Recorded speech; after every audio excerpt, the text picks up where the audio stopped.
지금 김정은이 10일 만에 다시 나타났습니다. 10일 만에 뭐 휴가도 좀 갔다 왔겠죠. 북한도 지금 폭염에 난리도 아닙니다. 이 국지성 호우에 폭염에 뭐 지금 골머리를 앓고 있고 농사 때문에 지금 북한의 이 농업 생산 때문에 차질이 생길까봐 전전긍긍하고 있고 김덕훈 총리는 전국 방방곡곡을 돌면서 지금 계속해서 현지를 시찰하고 있는 상황입니다. 매일과 같이 김덕훈은 농촌 황해남도와 또 아니면 신우주나 저 함경남도 방방곡곡을 누비면서 지금 경제 상황을 체크하고 있는데 이미 북한은 위기 속에 빠진 이 상황이고 이것을 타개할 수 있는 출구가 없다는 것은 이미 다 알려진 사실입니다. 이렇게 지금 위기 속에 있는 북한, 언제 파국을 맞을지 모르는 이 북한, 김정은도 자기 입으로 코로나19 방역 사업을 승리하지 못했다면 우리나라도 여기에서 결단날 수도, 즉 폭망할 수도 있었다는 말을 자기 입으로 그 연설에서 했던 것입니다. 그만큼 지금 북한의 상황이 상당히 어렵다는 것입니다. 8월 10일이죠.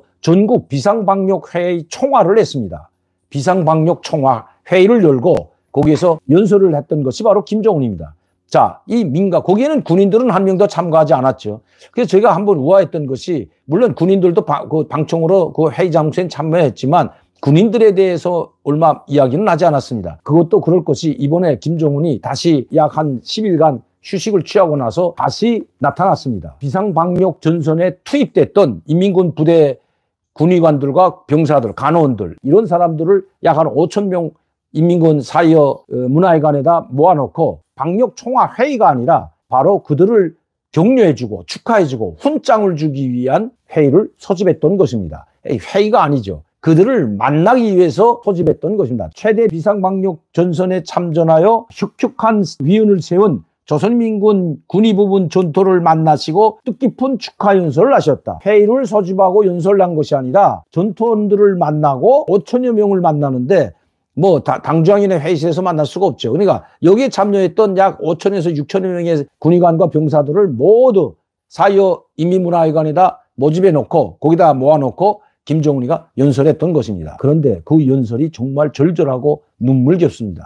인민군 부대 병사들 얼마나 축혀 세우는지 정말 몸에 소름이 끼칠 정도로 김정은이 그들을 축혀 세웠습니다. 이런 군인이 있기 때문에, 이런 군대가 있고 이런 병사들이 있기 때문에 우리 조국은 무궁무진한 힘을 가지고 뿐만 아니라 그 어떤 원수도 경멸할 수 있는 힘의 원천이다. 인민군대를 이렇게 축혀 세우면서 그들을 장문의 연설을 했습니다. 약 1시간 반 정도 되는 페이지의 연설을 했는데 김정은의 모습이 참 처량합니다.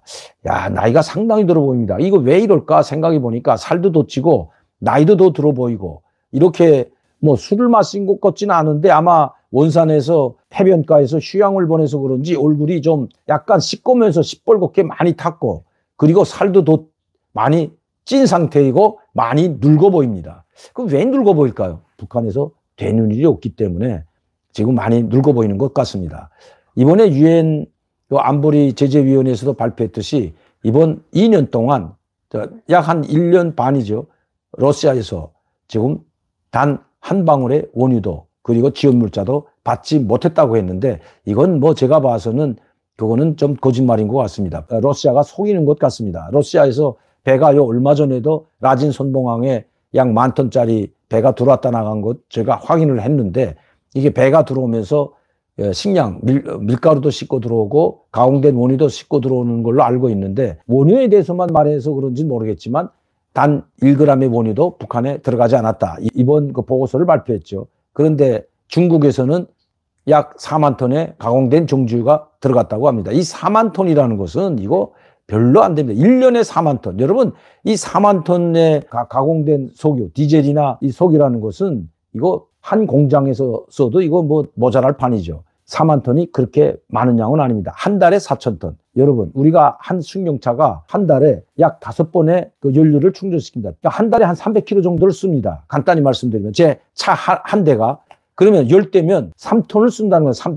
그러니까 이 4만 톤이라는 게 자동차 뭐 몇백 대면 이거 다 소비되는 그 수량인데 북한이 이걸 가지고 어떻게 쓰겠습니까? 그리고 이 4만 톤밖에 들어오지 않았다면 하기훈련이 끝나면 얼마 안 해서 동기훈련이 들어가는데 인민군 부대들이 전투 부대들의 훈련이 이게 뭐 엄청나죠. 그런데 그 원유가 다 어디서 날까요? 그 휘발유는 다 어디서 날까요? 그뿐만 아니라 북한은 이미 3개월에서 6개월 전쟁을 할 수 있는 비축유를 해놔야 됩니다. 이걸 해놓지 않으면 그 부대장은 이건 군사재판에 회부되어 사형감입니다. 총살감입니다. 그렇기 때문에 그 언젠가 이 92년, 93년도 1차 핵위기가 왔을 때에도 가공된 휴바리가 단 한 방울도 없었던 적이 있었죠. 그때 제가 그것을 이미 공개했기 때문에 더 말씀드리지 않겠지만 이런 상황입니다. 중국에서 겨우 4만 톤의 가공된 원유와 석유, 그러니까 디젤과 휴바리가 들어갔다고 이제 보고서에 나와 있는데 아마 그 10배는 될 것 같습니다. 한 40만 톤 정도는 돼야만이 북한이 1년에 공장 기업소가 돌아갈 수가 있기 때문입니다.